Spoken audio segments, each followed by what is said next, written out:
नमस्कार, मैं हूं विराट गुप्ता। कथागर पर आपके शो कहानी सुनो में आप सभी का स्वागत है। बचपन के वो दिन भी कितने अजीब होते थे ना। सुबह की हल्की ठंड, स्कूल की घंटी की टन टन, बस्ते में रखी किताबों की वो खास खुशबू और पेंसिल की छिलन से भरी हुई जेबें।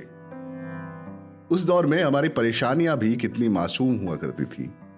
कक्षा में मॉनिटर की डांट, गृह कार्य न पूरा कर होने का डर और इम्तिहान में पास होने के लिए ढूंढे गए अजीबोगरीब टोटके।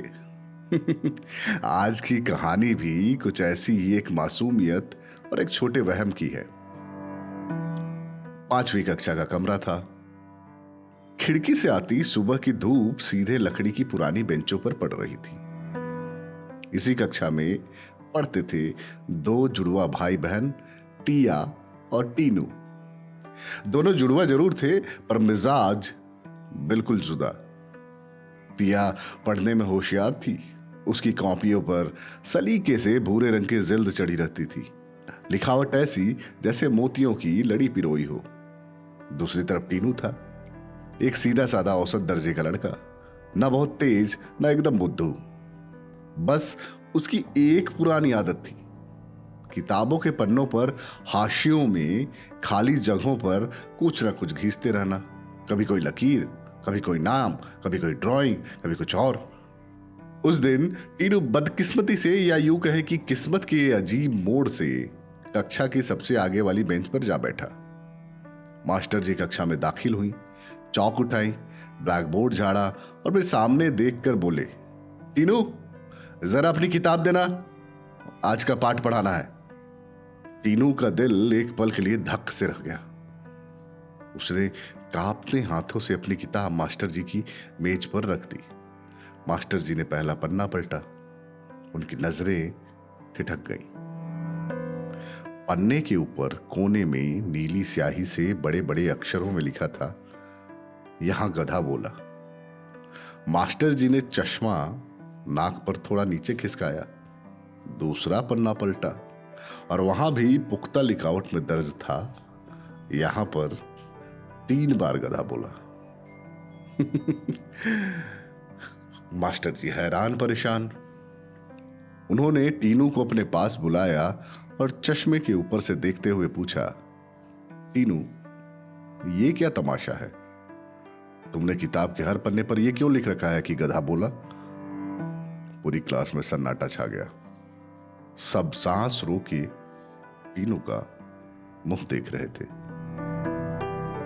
टीनू ने नजरें झुकाई, अपने कुर्ते का कोना मोड़ते हुए बड़ी ही मासूमियत से बोला, मास्टर जी हमारे पड़ोस वाले एक अंकल जी ने कहा था कि अगर सुबह 4 से 5 बजे के बीच पढ़ने बैठो और उस वक्त कोई गधा बोल जाए तो जो पाठ तुम उस वक्त पढ़ रहे होगे वही सवाल परीक्षा में जरूर आता। मास्टर जी ने माथा पकड़ लिया। पूरी कक्षा में दबी हुई हंसी की एक लहर दौड़ गई। मास्टर जी बोले, अच्छा तो ये वजह है कि तुम्हारे इम्तिहान में इतने कम नंबर आते हैं। तुम पढ़ाई पर ध्यान देने की बजाय गधे की आवाज का इंतजार करते हो। टीनू का चेहरा शर्म से लाल हो गया। पूरी क्लास के सामने उसकी पोल खुल चुकी थी। वहीं दूसरी तरफ उसकी बहन तिया थी, जिसे अपनी मेहनत और लगन के दम पर हर विषय में सबसे ज्यादा अंक मिले थे। मास्टर जी ने किताब बंद की, टीनू के कंधे पर हाथ रखा और बेहद संजीदगी से बोले, टीनू ये सब फिजूल की बातें और अंधविश्वास है।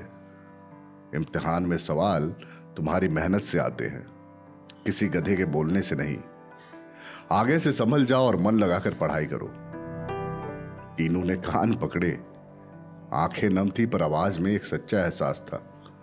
वह बोला, मास्टर जी मैं कभी गधे पर ध्यान नहीं दूंगा, सिर्फ जमकर पढ़ाई करूंगा। गधे के चक्कर में मैं खुद गधा बन गया था। तो दोस्तों, जिंदगी में हम कई बार मेहनत का लंबा रास्ता छोड़कर ऐसे ही किसी शॉर्टकट या अंधविश्वास की तलाश में लग जाते हैं। हम किसी करिश्मे का इंतजार करते रहते हैं, जबकि कामयाबी का कोई जादुई मंत्र नहीं होता। सफलता सिर्फ और सिर्फ सही समझ, अक्ल और पसीने से मिलती है, किसी गधे के बोलने या किसी वहम के सहारे नहीं। आज की कहानी आपको कैसी लगी मुझे जरूर बताइएगा। मैं था आपका दोस्त विराट गुप्ता, शो कहानी सुनो में सिर्फ कथा घर पर। और जाते जाते ये बोलना चाहूंगा दोस्तों की लाइक और सब्सक्राइब कर दिया करो यार, अच्छा लगता है। अगली बार फिर मिलेंगे किसी नए शहर, किसी नई याद और एक नई कहानी के साथ। तब तक अपना ख्याल रखिए और अपनों से जुड़े रहिए। धन्यवाद।